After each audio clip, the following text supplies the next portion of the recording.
Hi, folks. I'm Father Joe Grimaldi. You can call me Joe, and I'd like to welcome you to my podcast.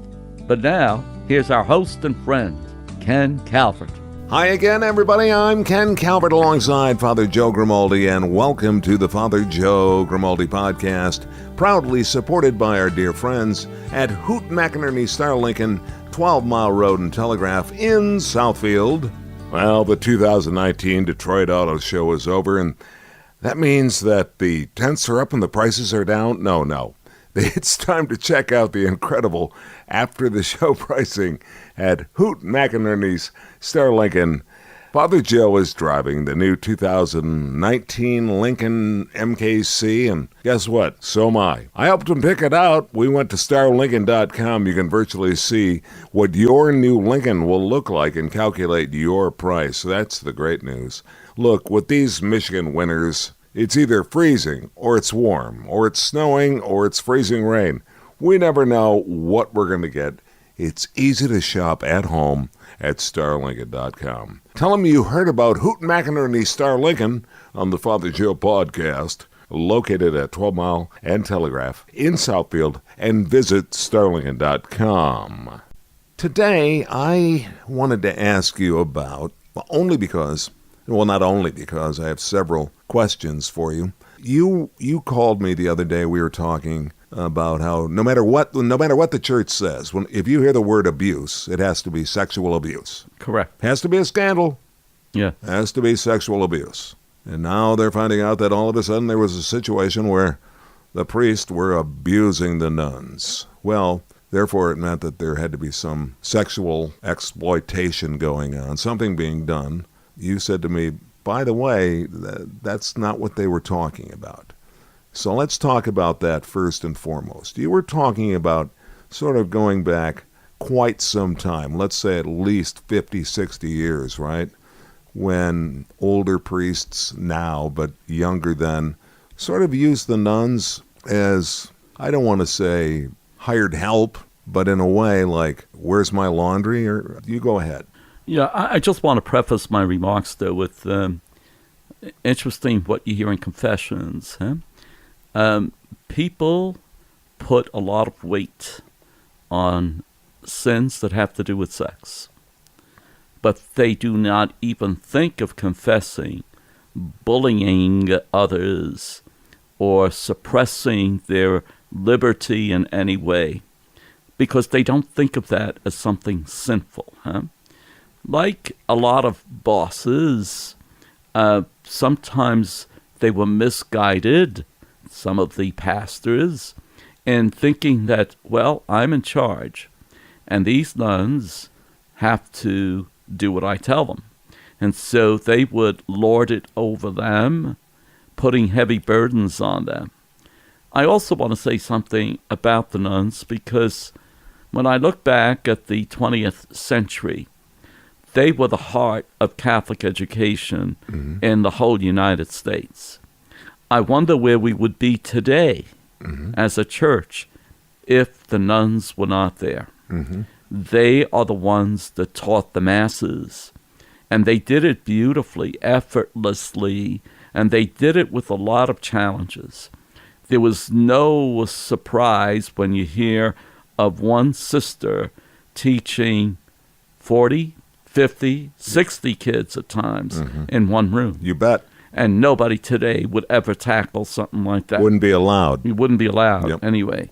And they did it wonderfully. Matter of fact, if some of the statesmen in the United States who have gone through the sisters' teaching will, be proud of the fact that they did go through those circumstances, and yet they were able to learn and learn well. The sisters were masters in drilling, if you want, teaching the basics. They knew what they were doing, and they did it beautifully, effortlessly, and hardly any pay. Yes. It was not unusual at the end of the year that the pastor would, and of course nobody had lots of money in those days anyway, but, just give the sisters maybe a couple of $1,000 for the whole year, and just make sure that they can get enough canned foods during the during the year whenever we have a drive and send some over to the convent. So they lived in dire poverty. Now, obviously, they do take the vows of poverty, chastity, and obedience, usually. And so they truly had to live that way. But then you also had sometimes, not always, sometimes pastors who were not kind. Let me put it that way. They would suppress the liberty of the nuns in any way they could. They were supposed to do the cleaning for here, not only teaching, but they had all of these other things, other duties to do. Domestic type chores? Of course, yeah. Really? So they did all of those things. And it was understood that that was what they did. And because they assumed that was obeying the vow of obedience, well, this is what sometimes the bosses would take advantage of. So I have a lot of regard for the nuns because that's what they did in the 20th century in the United States is mind-boggling. Totally. They were able to do it. Yeah. That's what I wanted to do. I wanted to talk about, and I don't want to say the Rodney Dangerfield vocation, no respect, right? Correct. I almost feel that way for the nuns, though. I almost feel that way at times. I don't know if I'm saying this correctly. Would it be my grand aunt, my grandmother's sister? Probably, yeah. She was an IHM nun. Wonderful, wonderful woman. Lived to be nearly 100 years of age. She was a teaching nun and just delightful. Just a wonderful human to be around. And you felt like you were in the presence of somebody very, very special. But it really got me thinking about the nuns and how important they were to me at St. Suzanne was my first encounter. And I remember it was there that I learned, and I got my first and I think only gold star for learning Peter, Andrew, James, and John, Philip, Bartholomew, Matthew, Thomas, Simon, James, Judas, and Jude. I thought that, isn't that great? Yes, and I still remember it. Yeah. So, but it was things like that, and I even think that the good sister was kind of like, wow, way to go. Here we go. Winner. Hold it up. But of course, you see those photos now of those arms. Oh, call on me, call on me, call on me. They did have so much work on their plate preparing classes for us. And they didn't teach just one class. No. 1 hour was English. Sure. Close the books. Now let's lift up our desks and let's get out our math books. Yeah. It was just amazing what they did. Are the ranks thinning for the nuns? Definitely. They are. Yeah. But what's interesting to me is that, things changed over the years, and the sisters were required to do further studies, and they had master's degrees and so on and so forth. And as you said earlier, people just assumed, well, she's just a nun, They kind of cast that stuff away. And you had yet, at the same time, some very brilliant women who were doing fantastic work, not only in high school, but in college as well. But we took that for granted because, in quotes, she was a nun, this type of thing. Sure.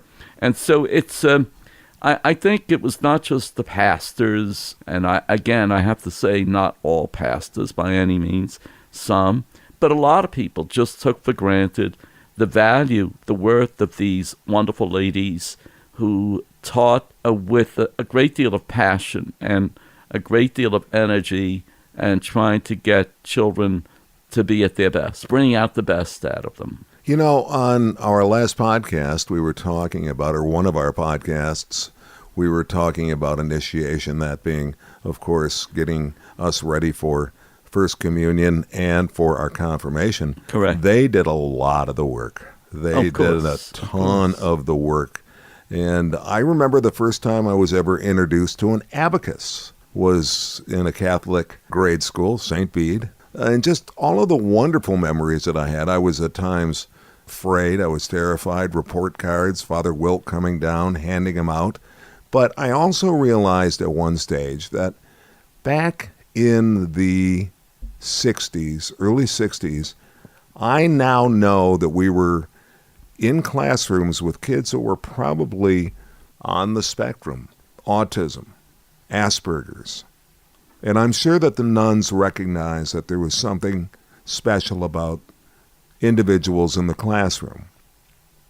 Had to be very difficult for us not to make fun of those kids, because I remember a couple of times, and I remember giggling.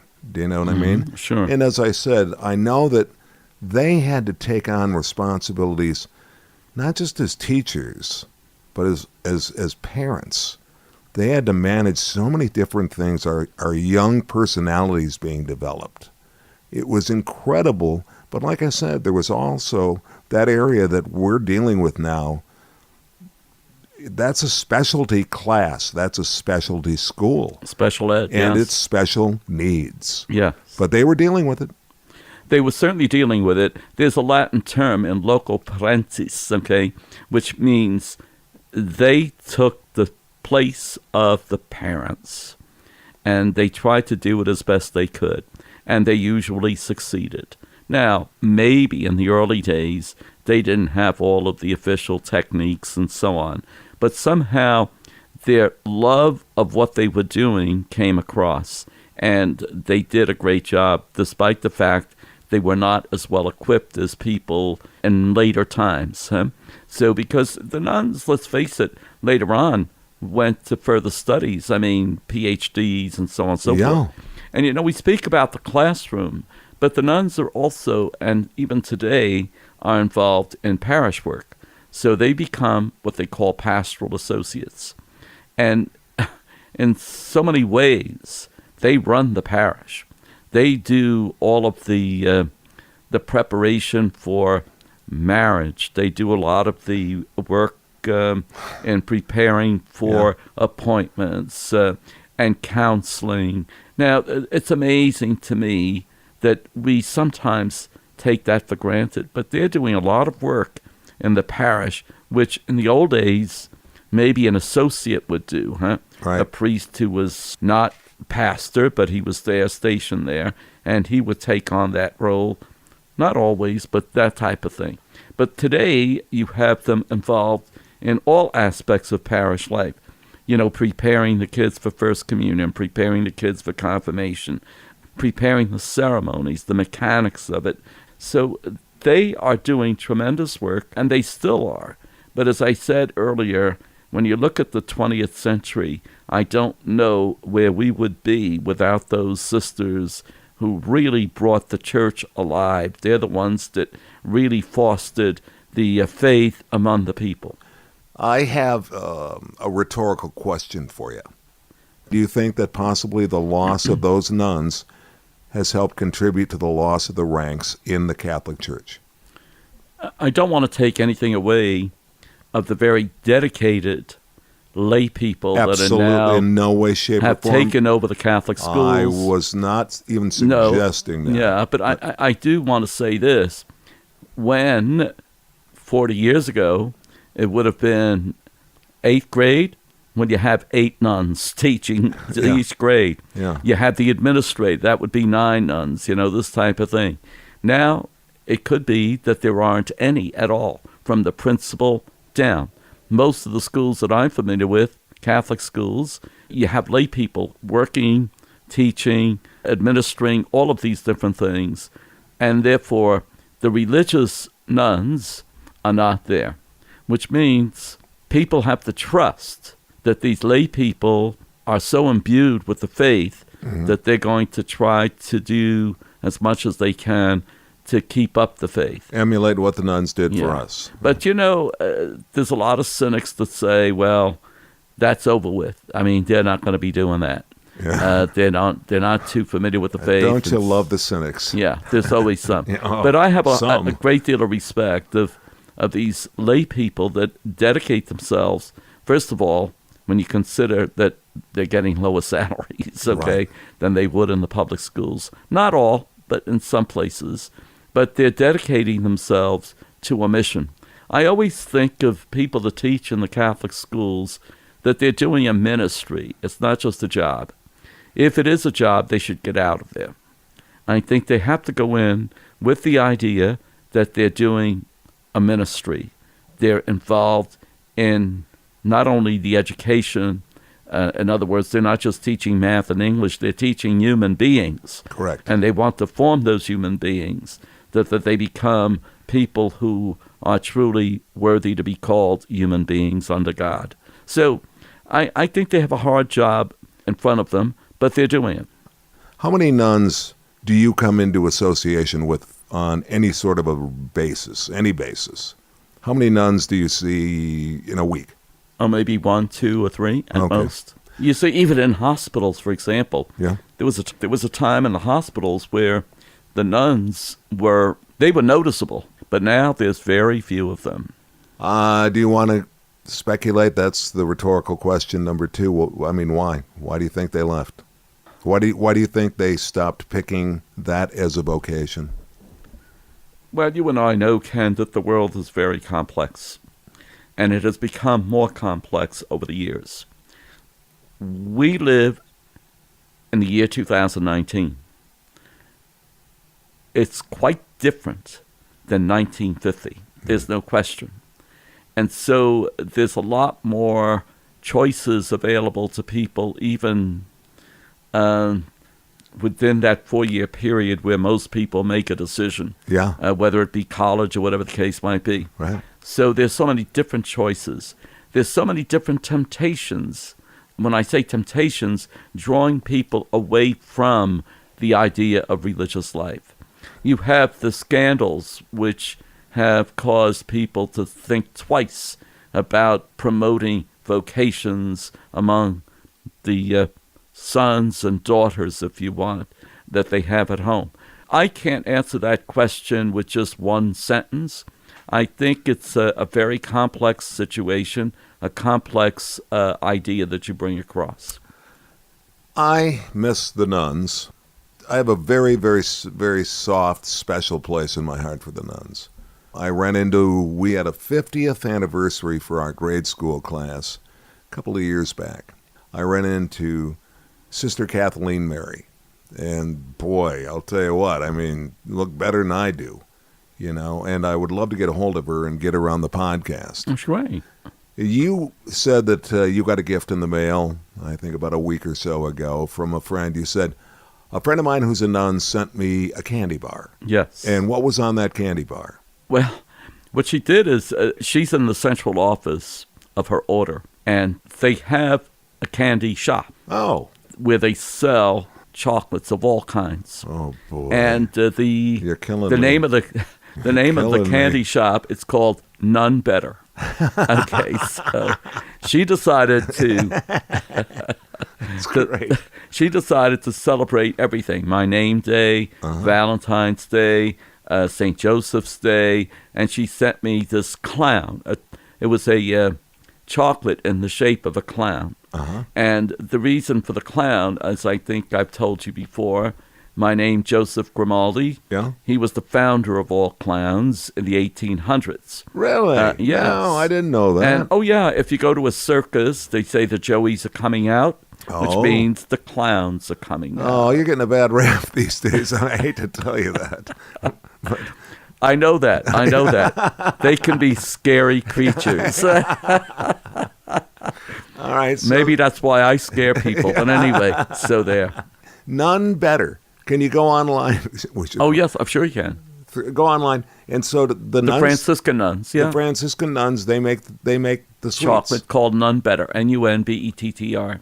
Wow. Well, I guess what I'm doing as soon as we're done here. Now, look at that. I think we're out of time, ladies and gentlemen. But at least we leave you with sweet dreams. You're killing me right now. All of a sudden, that's all I can think of. That's all I can think of is a nice chocolate bar. There are nuns in classrooms around the United States. Yes, interestingly enough, you know that my diocese is Honolulu. Yes. And so we have a number of nuns coming from the Philippines. And so a number of the great schools in Hawaii have Dominican sisters, but they're all Filipinas. So yes, there are. Not too many. Not too many, though. No. I want to thank you so much for another outstanding job, Father Joe Grimaldi. My name's Ken Calvert. I'd like to spend a little more time chatting with you, but I need to get to the internet and go to nonebetter.com or something. I'm assuming it's probably that. Yes. But, boy, if I would have known Valentine's Day. I could have, boy, I'll tell you what. But in the future. You might order. I might. I will. Thank you so much. Do you have fun doing these? I haven't asked you lately. I do. Yeah. Can't you tell? You come through, you're like Tiger, boinky, boinky, boinky, boinky, boinky. No, I enjoy it. All right, thank you so much for joining us on the Father Joe Grimaldi podcast. I'm Ken Calvert, staring right at him, Father Joe Grimaldi. We'll see you next time. I look forward to seeing you. Can we order the chocolate now? This is Father Joe Grimaldi, and I look forward to seeing you next time on the Father Joe podcast. If you'd like, you can email us. It's frjoepodcast@gmail.com. That's frjoepodcast@gmail.com. We're also on Facebook. Simply search Father Joe Grimaldi. And thanks for listening, everyone.